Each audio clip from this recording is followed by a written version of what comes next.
And it slipped. Perfect. All right. Hello once again. Welcome back to the channel. We are back in the car for a review that nobody asked for. And nobody is going to watch. You might watch it, actually. We have saved you maybe 2 hours of your time, or we've just made your plans for the weekend this weekend. Either way, we went to another movie, and we're giving you guys a review, because that's what we do. What did we watch?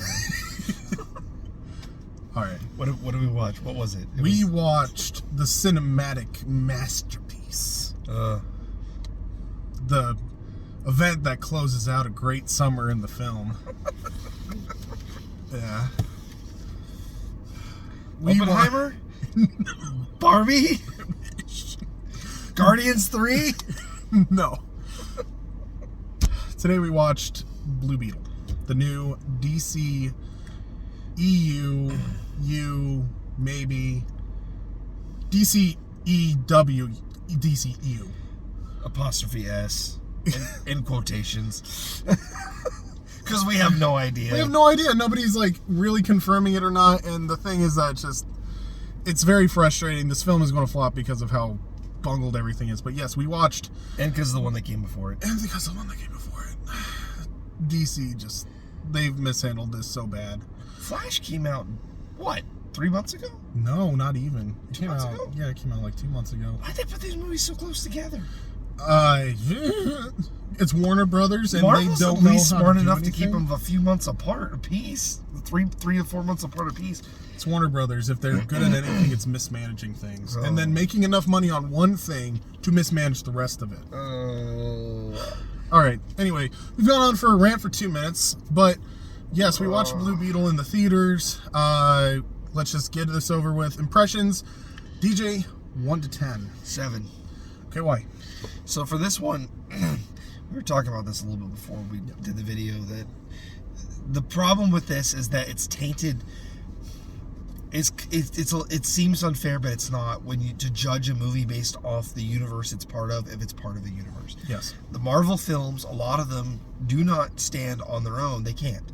Even the ones that are standalone films, because they're part of a greater universe. So regardless of how good the film or bad the film is on its own, it's going to be judged a little bit about the universe around it. The Flash, which just recently came out, was messy and Gross. yes, an absolute mess, and it kind of resets the universe, but doesn't really get a job of explaining it well. And Blue Beetle you don't really know where it fits. They mention Superman, Batman, the other heroes. Yeah. You don't know where this takes place or how. It's really not even important to the story at all. But it taints it because it's touched by it. Yes. The film was fun. I enjoyed it. I had a fun time. I laughed a lot. There were some weird decisions here and there, which we can get into with spoilers a little bit more. But cinematography, fairly solid. There's some weird camera angles they choose that get a little jarring. The acting is actually pretty solid, except for the villain, I think. And we'll get to that later. Yeah. There's... The story actually is honestly probably the most solid part. It's just cliched out the wazoo. It's the stereotypical military industrial complex is the bad guy, but they force it all into one individual villain that personifies that. Yep. And it's the underdog story. It's the hero's journey. But even though it's cliched, it does it fun. It's fun. The characters are fun. They're unique. It's just an interesting premise. The way that they kind of throw everyone together. Also feels a little rushed at the beginning, especially. There's some forcing in some of the writing that you can feel a little hard. And that sounds like it should get worse than a 7, but I just had a really good time. And the good parts, I think, outweigh the bad. But the bad are going to be, I'm going to hit them pretty hard in the spoilers. What about you? I think a 7 is absolutely fair. You could go to 7.5. It could go down to 6.5. Yeah, it's one of those things where I'm very. I was conflicted. wavering between an 8 and a 6 because it's like enjoyment value is 8, but there's some. I feel like if the Flash and the universe thing wasn't a confusing mess, the bad things would be easier to forgive. But it's like DC's sitting on thin ice, so I'm just kind of being a little unfairly jabby at it. Yeah, that's fair. But yeah, like for me, it's a thing of it just fluctuates between a 6.5 and a 7.5. I had a lot of fun watching the film. It wasn't a really boring film. It was fairly well shot. I enjoyed the characters. The actors were really good. The dialogue was on point. The dialogue was great. Yeah, the dialogue was great. It's an interesting enough hero. It's an obscure enough hero that you can play around with it a lot. There's quite a bit that is in the film that I really enjoyed, but this film is 100% covered in the yuck of Flash. Yeah. It's just one of those things where you can't really escape it. Going into this theater, it was like you could almost feel it in the air with the audience. Most of the audience came because they wanted to give this film a shot, but people were nervous about it. People weren't necessarily excited about it, and I think some of the parts in it it feels like it didn't age well already, just because of how poorly managed the Flash movie was. And this film has nothing to do with the Flash, but James Gunn won't confirm if it has anything to do with the new film. They're saying it's going to be a trilogy. They don't exactly explain how it's going to tie in. There's no hints to anything outside of a Blue Beetle kind of mini-verse thing. It's the same thing that the second Shazam suffered from. They announced they're tearing apart the universe, and people are like, well, nobody went to watch Shazam 2 because they're like, well, why bother? It's not going to matter. Well, the film can still stand on its own, but I get it completely. Like when you have a continuing arc, and then you say, well, we're just going to throw away everything that had to do with anything else, it makes sense. Yeah, so this film it's not going to do well in the box office. As fun as this film is, and as good as everything was about this film, there's a lot really great about this film. There's a couple of things that aren't great, but honestly, this film is going to do poorly because of the Flash, because of how poorly managed the DCEU was, and how strange the DCU coming in has been. I'm going to be a bit controversial. I would recommend people go see it in theaters. Yeah. And I'm going to say why. It's because the movie's good. It's worth going. It is worth going. But the reason I'm saying it is because I want the studio to be rewarded for the film being good, and not because it doesn't make it clear if it's connected on the outside, but in the movie, it doesn't really matter. It's vague enough that it could fit into a new universe. Yes. And so if you just go watch it and enjoy it, I just like Hollywood to get rewarded when they make a good film. Yeah. And this one's good. And Flash, the problem is Flash got a lot of people to see it because they were interested in it, because it was like the only hero in the Justice League other than Cyborg, who didn't get their own film. Yeah. And so people, I think, just wanted to kind of see where they were going to take it. That's kind of how I wanted to see it. Well, I wanted to see it because I was hoping that it would launch the new DCU, and then it literally was a joke-up movie. It was poorly managed. It was badly shot, and it started to age poorly. Oh, you know what else actually hurts me? This movie actually makes me angry, but not because of this film. It actually makes me really angry about The Flash, because the CGI in this one was amazing. And I'm like, where was this in the... And they're like, we did it on purpose to make the uncanny... This movie just, wrecks The Flash's... It was so well done. I'm just mad about it now. You want to know why this probably wasn't done by Barnstorm? But that's not even... You can't even blame Barnstorm for that. Yes, you can. If a company chooses a bad CGI company on again after they've already been burned, that's fool me once, shame on you, fool me twice, shame on me. At what point do you just accept that when this film was being filmed at the same time? It probably had a different... You think they started looking at it like, oh, this CGI looks great. Wow, that looks like garbage. We should make this look more like this. No, let's just run with it. We'll just gaslight everyone and tell them we did it on purpose. Sorry, it's just purpose. Let's go into spoilers before I just freaking... Yeah, sure. Spoilers. Oh, this is going to be a long review. I'm sorry. Because there's a lot to unpack here. Specifically, the reason this is going to run a little longer than what we would usually do is because this is splitting a universe, and so there's a lot to talk about there as well as the film itself. So Yeah. So spoilers. I can't believe that George Clooney came back, but as The Dark Knight Returns, and he just started mowing people down with that minigun.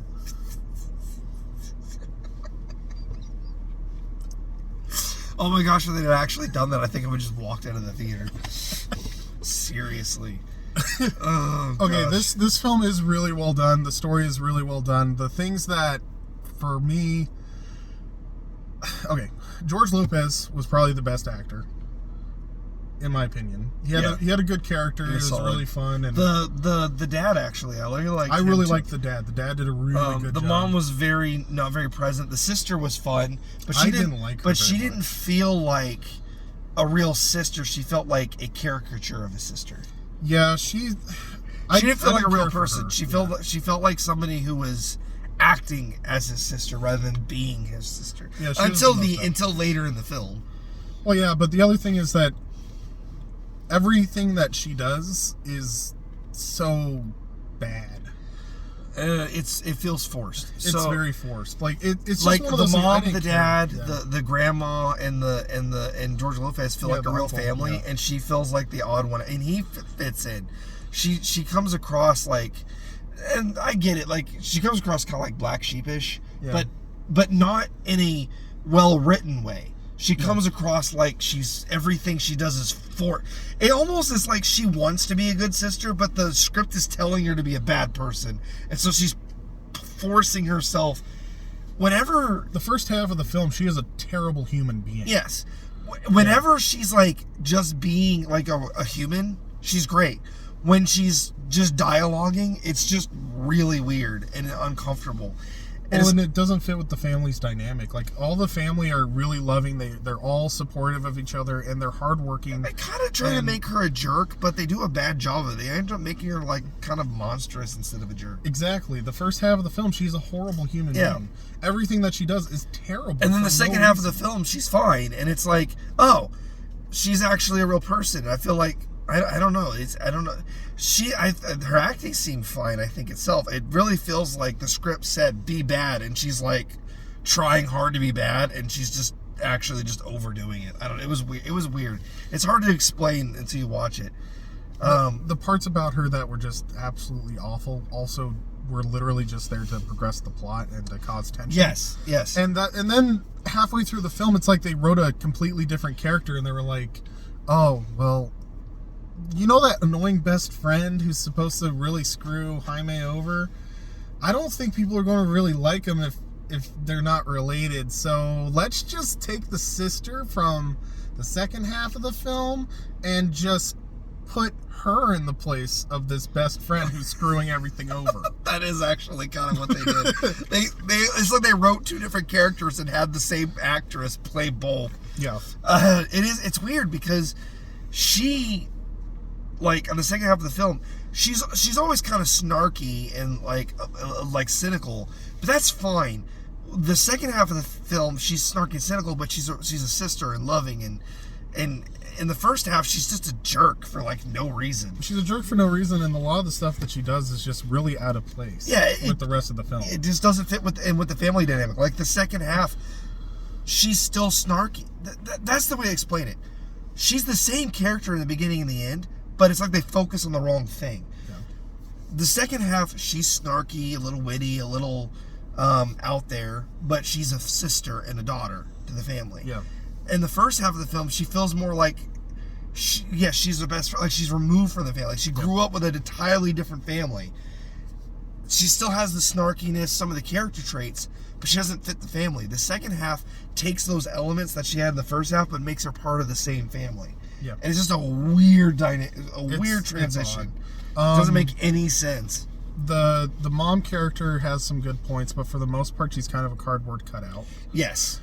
She doesn't talk very much. I wish she would. I wish she was involved more, because when there's a scene where she comes up and she's like telling him to like take everybody out. I'm like, hey, she's a character, and then she doesn't show up for like the rest of the film. The dad has great dialogue. He did a really great job. The grandma kind of falls into the comic book trope of my grandmother seems sweet and innocent, but she actually has a really haunting and grade A BA past. I didn't actually mind it too much. No, don't get me wrong. Some tropes are good, and they did this one pretty well. It's just one of those things where some people might feel it's a little hollow. The only reason that it didn't feel hollow to me, because it usually does, is because they foreshadow it the entire film. Yeah, they do. It's not. It doesn't come out of nowhere. It's not one of those where like she's like all timid and suddenly she's a badass. No, she's the entire time she's in charge and she's calm. Yeah, she's calm under pressure in serious circumstances. You're like, she's not thrown off by explosions. She's not thrown off by the power shoots off and she just leans over, turns the light on, and just keeps going. She is. You can tell the whole film, like, she's got it together, and there's something about her that's off. So when she's suddenly like a commando, you're like, yeah, that tracks. Like, it doesn't come out of nowhere. When they start being like, oh yeah, she worked with the revolutionaries, it just clicked. And then that entire scene was delightful because it clicked. It was just like, that explains everything about her. Because even when they're coming in and like trying to attack them, she's the calm one. Yeah. Like they're coming in and like at gunpoint when the police break or the soldiers break in. The cord breaks in. They're like, we gotta round them up. She was like, they're all freaking out and she's calm. Like she's concerned, but she's not screaming. She's not screeching. She's calm. She's like in a very ordered manner. She's like trying to help everybody. She was like the centerpiece. So she was like the rock of the family. Yeah, the family has a great dynamic. The family dynamic reminds me a lot of Shazam. Yes. One of the greatest things about the Shazam film is it's not just a superhero film, it's a family film. And the dynamic of the family is really fun. This is like that, but if Billy had always been part of this family. It's like the dynamic's already there and it's pretty strong, except for the sister in the beginning, which is just kind of off-putting. Yeah, it's that is really the bad part. The CGI overall is pretty good. There's a couple scenes that are kind of trippy, and there's definitely some CGI goo in the CGI fight. There's the stereotypical CGI fight at the end, and that's getting tiresome, but at the same time, I don't mind it if it just looks better. They didn't do it terribly. And also most of the action scenes were actually fairly well shot. It's pretty clear that they had a practical suit. Yes. Or they did a really great job. I think it was practical. In all of the scenes where it shows it pop on, he's wearing something, so I think it's practical with like the CGI face and a couple other things.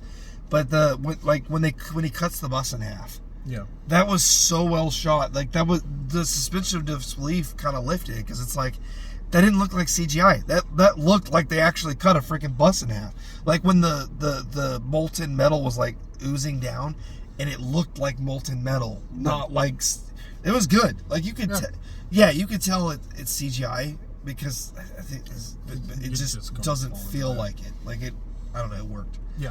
I was in the movie. It wasn't until after the movie finished that I'm sitting there like, okay, that was CGI. All right. Yeah. Most of the characters are really good. The story is really good. The villain is a little like. Don't get me wrong. She's dry. I love evil villains. The more evil, the better, right? She is over the top evil. Like literally murdering people and leaving people behind. She's mustache twirling evil, which she is. She works in comics and animations, but in real life, in a comic book or an animation, the whole thing is like we talked about this in our a podcast. It's like there's like that fakeness that the whole thing has. So your suspension of disbelief is higher. It's easier for you to swallow and accept cartoony villains in a cartoon, because it doesn't look real. In real life, you see a real human being acting like a mustache twirling villain, and it doesn't feel realistic because those people don't really exist. Everybody has motivations in real life. Yeah. In real life, nobody just wants to take over the world. They actually have a particular thing they want. Yeah, and the other thing is that it's one of those things where it's odd, some of the choices that they made with dialogue before with setting up the villain, because here's the thing. If your villain is evil and they're 100% irredeemably evil, don't make a social commentary point about how it was anti-feminist of the dad of the corporation to give the corporation to his humanitarian son. That was such a weird moment. Okay, so that was just off-putting, because then you're like, okay, maybe she's just misunderstood. Maybe it was like a sexism thing.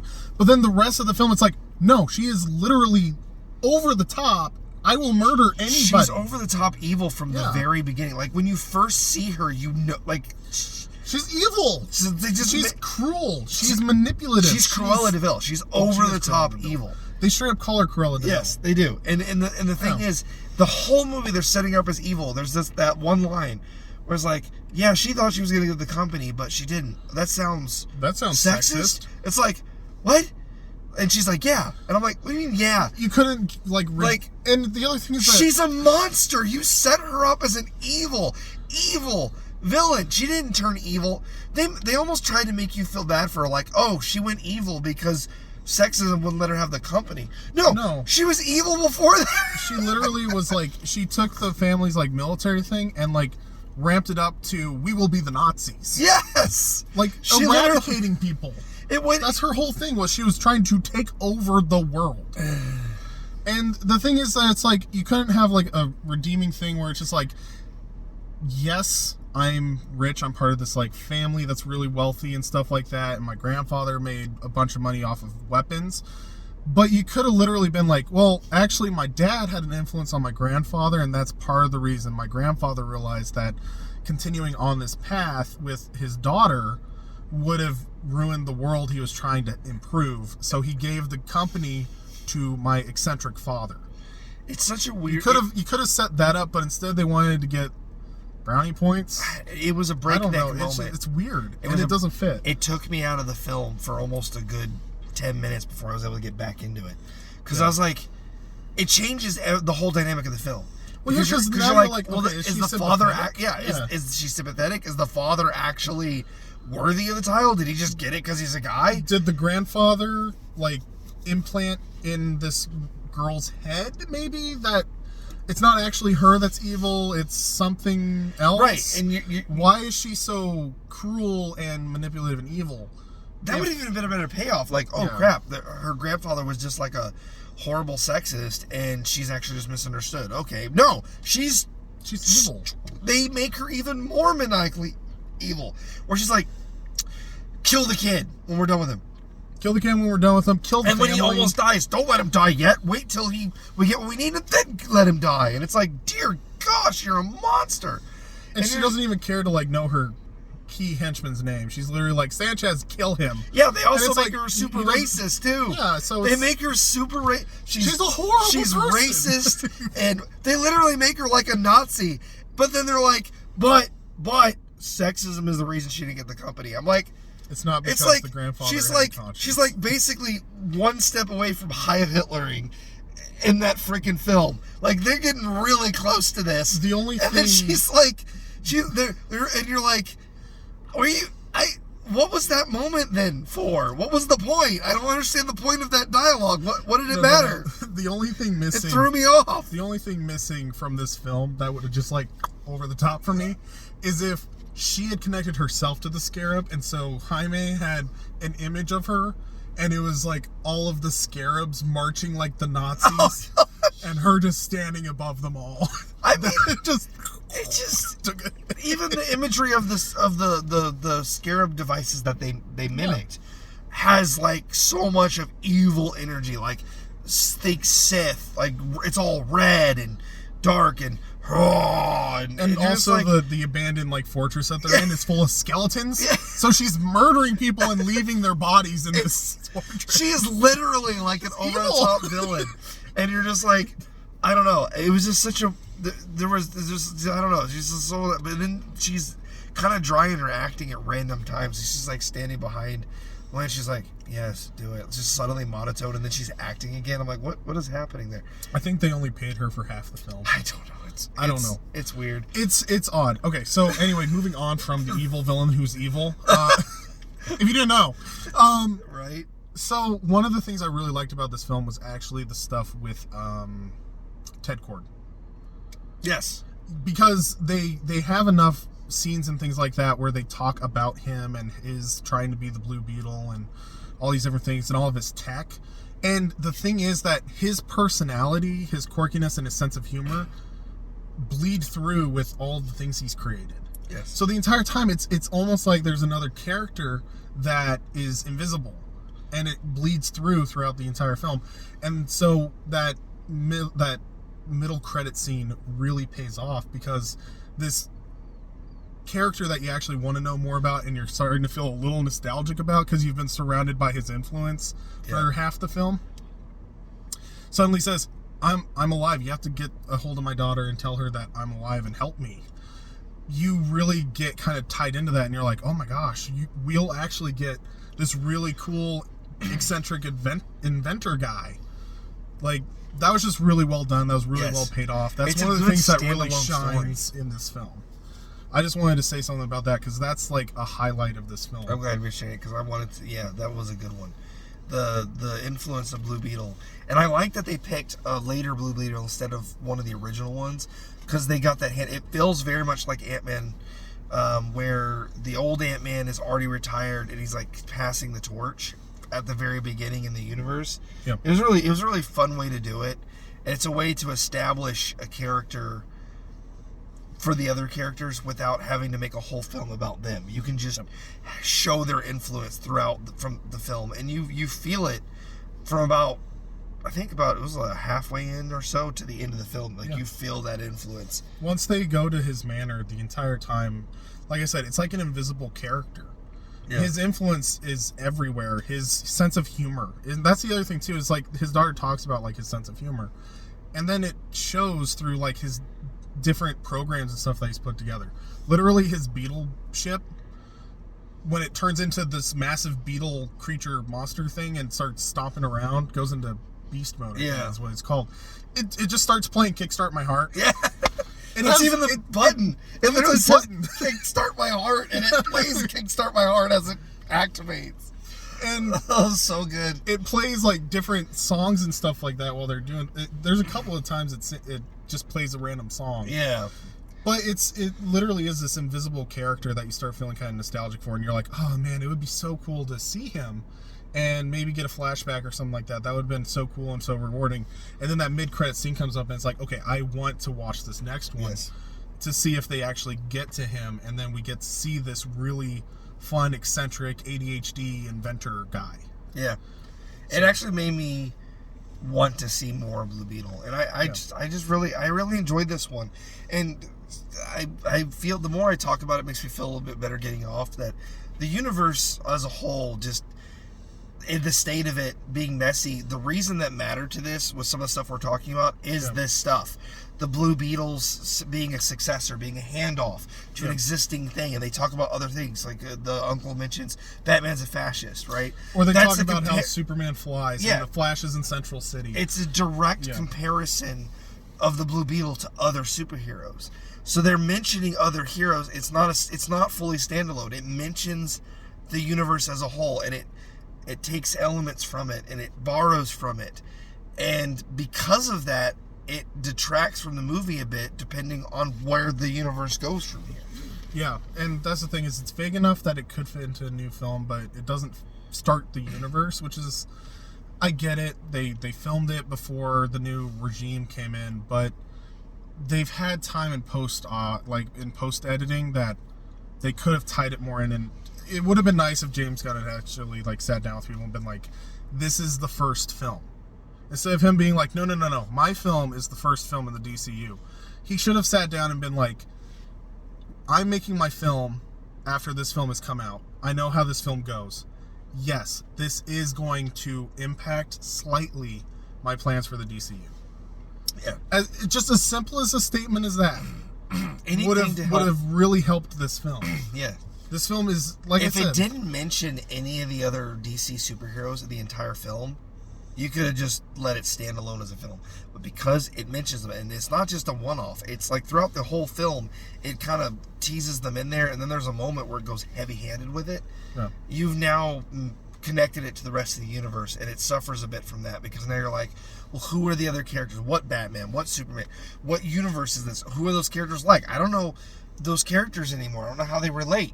Is this the old universe where Superman and Zod fought and like Metropolis was blown to crap? Like, is this the same one where Batman's jaded and old? We don't know. Yeah, is Batman going to be an older Batman? Are we dealing with maybe like Nightwing might be around and not Robin? Yeah, and you start thinking about that stuff while you're trying to watch this film, because you're like, Where does it fit? Is it worth our time? Yeah. And so just kind of, it made it hard to enjoy it to its fullest because it tries to connect to the rest of the universe without giving any solid ground to stand on. It doesn't have solid ground. It can't reach out and actually like pluck something. Yep. That's the thing with like the Flash, is it plucked from the universe it was a part of, which was rewarding until it literally threw a load of crap at a fan. It jumped the shark.